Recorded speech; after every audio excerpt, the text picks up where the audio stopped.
Bom dia, terceiros anos, tudo bem? Aí uma nova semana, né? Vamos continuar estudando.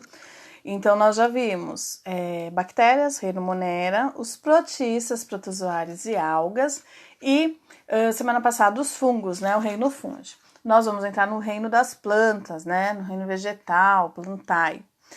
As plantas, elas são divididas em 4 grupos, tá? Pelas suas características distintas, tanto de reprodução, como de estrutura e tudo mais.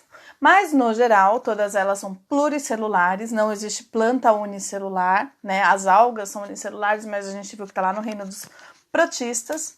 Então, todas são pluricelulares, são eucariontes, possuem núcleo e suas células, e autótrofas, no caso, fotossintetizantes. Toda planta realiza fotossíntese, né? Possui clorofila, naquela organela celular chamada cloroplasto, que fica em todas as suas células e dá coloração verde a elas, né? Então, vamos lá. Os 4 grupos, né? A divisão aí, as briófitas, que são os musgos. O que é uma briófita? O que é um musgo, né? Quando a gente vai perto de onde tem água, por exemplo, num rio, na pedra onde fica perto da água, uma pedra úmida, não tem aquela coisinha verde que tá aí até na foto?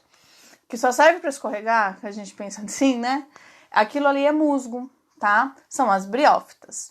As pteridófitas, famosas samambaias, gimnospermas, tô aqui em cima deles, que são os pinheiros, e todas as outras plantas que possuem a formação de flores e frutos, que são as angiospermas. Essa semana a nossa aula vai ser de briófitas e pteridófitas, tá bom? Semana que vem a gente termina o reino vegetal com as gimnospermas e as angiospermas. Então vamos ver quem são as briófitas. As briófitas são os musgos, como eu disse, expliquei o que eles são, né? E as hepáticas são avasculares, são as únicas plantas avasculares, não possuem vasos condutores, conhecidos como xilema e floema, né? Um leva água e sais minerais para toda a planta e o outro o alimento, né? Clorofila aí para toda a planta, né? Então a gente tem 2 tipos de vasos condutores. No caso das briófitas, nós não temos os vasos condutores, tá? Professora, então como é que ela consegue a água, oxigênio, sais minerais, tudo que ela precisa? Por osmose e por difusão de célula em célula, tá? Então ela entra de célula em célula, tá? A reprodução é por esporos, são plantas de pequeno porte por serem avasculares, por isso que elas são tão pequenininhas, e são restritas a ambiente úmido. O que restringe a planta ao ambiente úmido? A reprodução por esporos, tá? Por isso também que que eu falei, né? Ela vai estar lá naquela água que tá, naquela pedra que está úmida, próxima a rio, cachoeira. Eu dei esse exemplo, né? Uma terra bem úmida, porque precisa de água, tá bom? Vamos lá. Aqui do lado tá a estrutura do corpo de uma planta briófita. Porque, como elas não possuem vasos condutores, eu não posso dizer que ela tem raiz, caule e folha. Elas são muito mais simples. Então, o que seria a raiz nas outras plantas é o rizóide, que é o que prende a planta no substrato. Entre a raiz, né, e o início da parte que tem clorofila, né, das folhas, digamos assim, é o cauloide. E as folhas em si, nas plantas, mas como elas não possuem vasos condutores, no caso das briófitas, filóide, tá? Então não tem raiz, caule e folha. Tem rizóide, cauloide e filóide, é outro nome, tá bom? Tirar aqui canetinha, vamos lá. Ciclo de vida das briófitas. O ciclo de vida das briófitas, ele é um pouquinho importante. Professora, uma plantinha tão pequenininha, que até então eu não sabia o nome dela, provavelmente. Agora você vai falar que o ciclo de vida dessa planta é muito importante?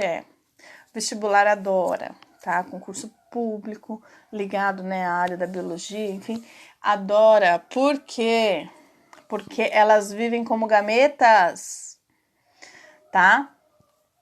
E só formam o esporófito, né, para se reproduzirem, tá? É o contrário de nós, por exemplo, da maioria das plantas, tá? Por que é o contrário? Por exemplo, eu sou um indivíduo 2N. Professora, tá ajudando muito. Lembra o ano passado que nós estudamos os cromossomos humanos? Mesmo à distância, eu passei para vocês, ou o professor de biologia de vocês do ano passado passou, que nós temos 2 cromossomos de cada, um que veio do pai e um que veio da mãe.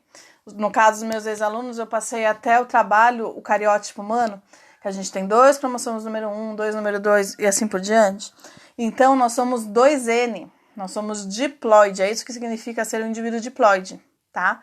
Tem um cromossomo que veio, um do pai e um outro da mãe, ou seja, né, um que veio do gameta masculino, o outro que veio do gameta feminino, em qualquer espécie assim, tá bom?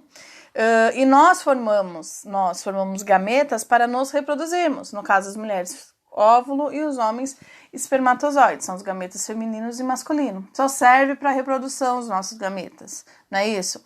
E nós vivemos como indivíduo diploide, né? Nós somos diploides e só formamos gametas para reproduzir.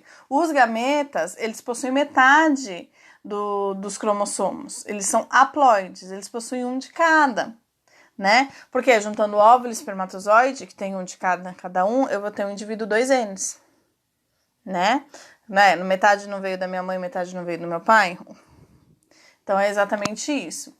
E no caso das briófitas, a fase duradoura de vida é o gametófito. Eles vivem como indivíduo N, haploide, o inverso da gente, tá? Então, ó, tá aqui a canetinha. O indivíduo N feminino e o masculino, tá vendo? O gametófito feminino, o gametófito masculino.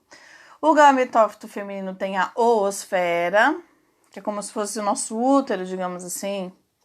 E o masculino tem os anterídeos. Nos anterídeos, na ponta dele, ó, tô riscando bastante aqui, tem os esporos. Então, os esporos, com a ajuda da água, por isso que eles são restritos ao ambiente úmido, porque é uma reprodução que depende da água, eles vão cair aqui na oosfera, fecundou, vai germinar um indivíduo 2Ns, um indivíduo diploide, né? Metade de cada gametófito forma um indivíduo diploide. Então, esse indivíduo aqui, ele só serve para reprodução. É o contrário. Nós somos diploides, nós vivemos diploides e precisamos dos gametas para nos reproduzir. Eles são gametófitos, eles vivem gametófito e eles formam um indivíduo 2N, que no caso da planta é o esporófito, o nome, para se reproduzir. E aí essa planta faz o quê? A meiose, que é aquela divisão celular que formam os gametas. E aí esses esporos vão formar novos gametófitos femininos e masculinos. Tudo bem? O ciclo é o mesmo, né? Os gametas liberam aí, no caso, o anterídeo, a oosfera. Por exemplo, nas angiospermas, grão de pólen e óvulo, né? Porque é uma estrutura mais evoluída, digamos assim, por isso que elas têm nomes diferentes. E aí forma um novo indivíduo, né? 2N. E esse indivíduo vai, através de meiose, sucessivas meioses, vai formar os esporos, porque a reprodução deles é por esporos, né? No nosso caso, quando eu fiz meiose, porque eu sou mulher, então eu tenho todos os óvulos no meu organismo quando eu nasço. Então eu fiz meiose quando eu era um embrião na barriga da minha mãe e formei os óvulos. Esses óvulos que todo mês vão amadurecer, né? Que é quando fala que a mulher ovula. O homem, a todo tempo, tá formando espermatozoide. Então, ele faz meiose no testículo e vai formando espermatozoides. Então, a gente faz meiose para produzir gameta, tá? Deixa eu apagar aqui. A planta faz a mesma coisa, meiose e produz os gametas, tá vendo? É igual, o ciclo em si, ele é igual. A diferença é que eles vivem como gametas. Eles vivem dessa forma aqui, tá? Para se reproduzir, ocorre a fecundação desses gametas e aí forma um indivíduo diploide, que é só para reprodução. Tudo bem? Acredito que sim. Bom, a gente vai se ver na segunda aula da semana no Meet. Qualquer dúvida que vocês tiverem aí nesse ciclo de vida, vocês me perguntem, tá bom? Espero que vocês tenham entendido. Se não, anota aí para me perguntar. E é bom que vocês entrem, perguntem, porque a sua pergunta às vezes é do colega. Aí já responde pro colega. Ou você entrou e o colega fez aquela pergunta que você tinha dúvida, tá, gente? Então, procurem entrar aí, tá? No Meet, quando eu chamo vocês na segunda aula da semana pra gente conversar, ver se tá tudo certo, tirar dúvida. É importante, tá? Deixa eu apagar aqui, tirar a canetinha. Pteridófitas, aí a gente já conhece mais, né?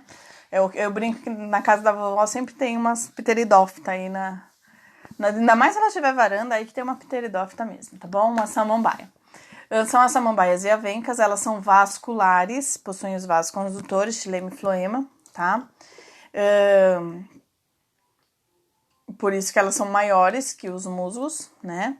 Mas ainda se reproduzem por esporos. Por precisar dos esporos para se reproduzirem, continuam restrita a ambiente úmido. Tranquilinho, gente? Até aí tudo bem, né? Ciclo de vida, tá? Aí já é igual o nosso, digamos assim. O gameta é só para se reproduzir, ela vive como esporófito, né? Então o esporófito, o que eu tô falando que é um esporófito, é a samambaia adulta. É aquilo que a vovó tem na sacada, tá bom? Aqui, ó.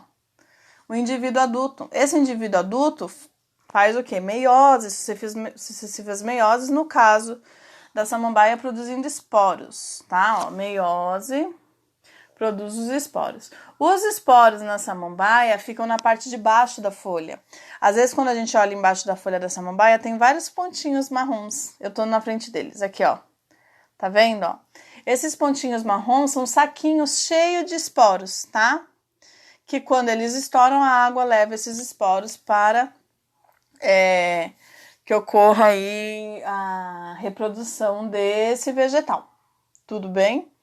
Então, esses saquinhos cheios de esporos, responsável pela reprodução que fica embaixo da folha, são chamados de soros, tá? É o nome dele. E aí, quando ocorre a germinação desse esporo, a água levou, germinou, forma o que a gente chama de prótalo. O prótalo, ele tem mais ou menos como se fosse o formato de coração. Às vezes a gente vê, né, ele na terra, assim, saindo do lado da samambaia, como se fosse um coraçãozinho.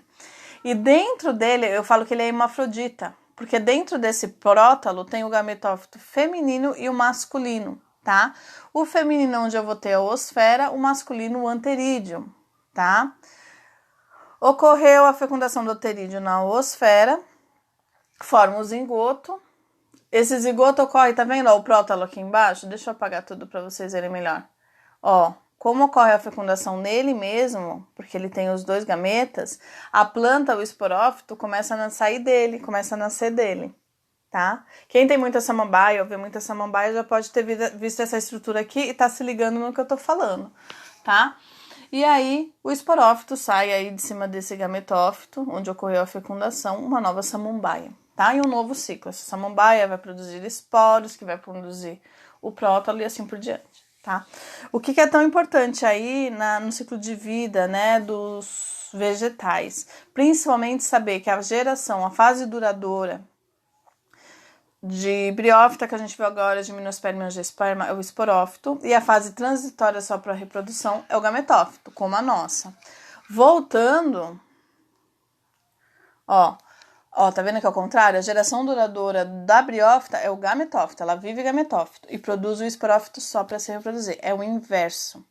E isso, tudo que é diferente, né, acaba chamando atenção aí para uma prova mais complicada, digamos assim, mas bem elaborada, tá bom? Nós temos outros seres vivos que fazem isso, não são só as briófitas, como por exemplo algumas espécies de água-viva. Vivem como gametófitos, produzem esporófito só para reprodução, tá? Só um exemplo aí para vocês saberem que não são os únicos seres vivos que fazem isso, tá? E de gimnosperma a gente vai conversar na semana que vem. É isso, espero que vocês não tenham dúvidas. Se tiver, eu vou esperar vocês no Meet na próxima aula da semana. Com certeza já coloquei no Classroom e no WhatsApp o horário dessa aula. Não se esqueçam que sexta-feira é a data limite de me entregarem o trabalho, né? O cladograma de fungos e o esquema de protozoários, tá bom? Estou esperando vocês fazerem isso, tá bom, gente? Se cuidem, continuem estudando, terminem o trabalho, me entreguem até sexta-feira para não perder nota por atraso. E até semana que vem com os outros vegetais.